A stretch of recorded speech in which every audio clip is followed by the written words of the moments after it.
Marami ang gustong pumasok sa pag-i-invest, kaya lamang ang malaking factor na pumipigil sa kanilang pagpasok ay ang fear o ang takot nila na bumaba o mawala at ulang kanilang pera. Today, we will talk about how to mitigate your fear so you can start growing your money faster. I am Chris Cervantes. This is Financial Planning for the Fast-Changing World.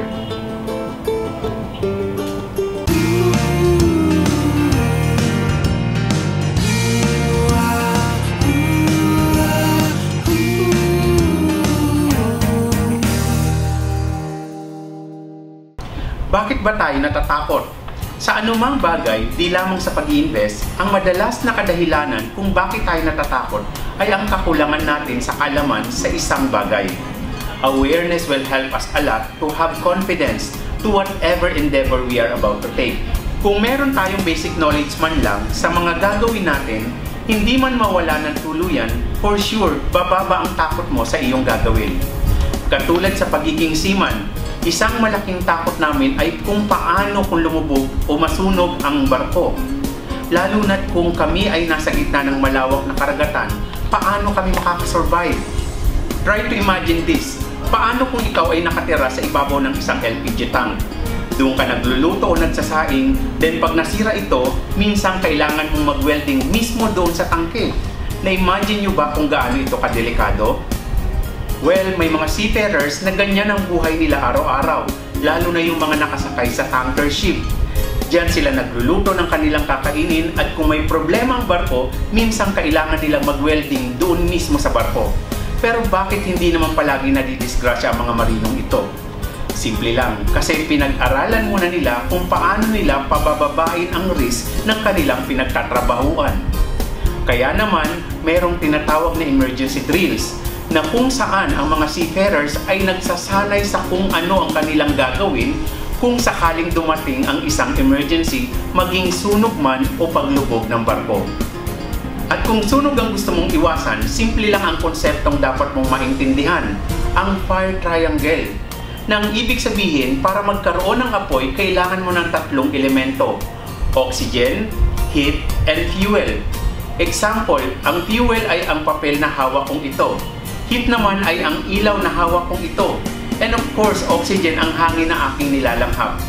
But if you will notice, present ang tatlong elementong ito, pero bakit walang apoy? Kasi you need a proper proportion in order for you to create fire. Kapag mas marami ang fuel at kulang ang heat at oxygen, di magkakaapoy. Ganon din, kahit matindi ang source of heat mo, pero kulang ang oxygen at fuel mo, wala pa rin magiging apoy. Kung tama ang proportion ng tatlong ito, magkakaroon ito ng chemical reaction at doon magsisimula magkaroon ng apoy. Now, pag naunawaan mo na ang simpleng konseptong iyan, mas bababa na ang takot mong magtrabaho sa tanker ship. Kahit alam mo kung gaano ito kadelikado, dahil meron kang control sa situation, nagiging safe na ang iyong working environment. Ganon din sa pagpapalago ng pera. Wala kang dapat ikatakot kung naiintindihan mo ang basic concept kung paano ba lumalago ang pera. Tulad ng fire triangle, masasabi ko na meron ding wealth triangle.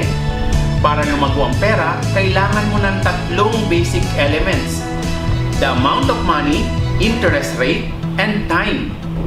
Meron kang ang pera, pero kung hindi enough ang interest rate na nakuha mo at kulang ang time na nilaan mo, mahihirapan pa ding lumago ang pera mo. Kung mataas ang interest rate at wala kang na-invest, wala pa ring mangyayari sa mga goals mo. Tulad ng fire triangle, na kung dadamihan mo ang tatlong elemento, malaki ang chance na malaki rin ang apoy na magagawa nito. Ganon din sa wealth triangle.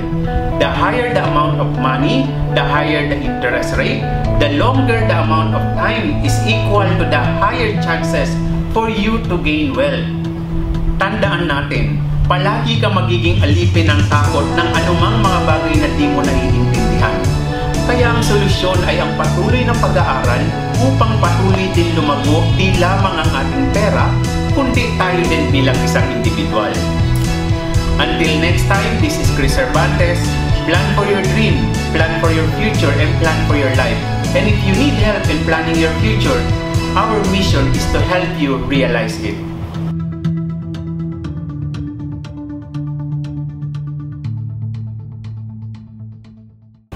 Hey, it's Chris. Did you like this episode? Kung nagustuhan ninyo ang episode na ito, you can do 4 things right now upang magpatuloy ang sabay-sabay nating pag-aaral. Una, you can subscribe to our video channel and I hope you do so you can learn something new from us every week. Pangalawa, you can have my book by ordering from the link below. Third, you can go to our website so you can read more articles from us. And fourth, you can like our Facebook page to receive a daily inspiration, updates on new products, podcasts, seminars, and events and everything else na di namin maibigay sa video channel na ito. Sana magkita-kita tayong muli sa susunod na episode. Until then, go out and make a difference. Make money, be wealthy, and help someone else along your journey. God bless.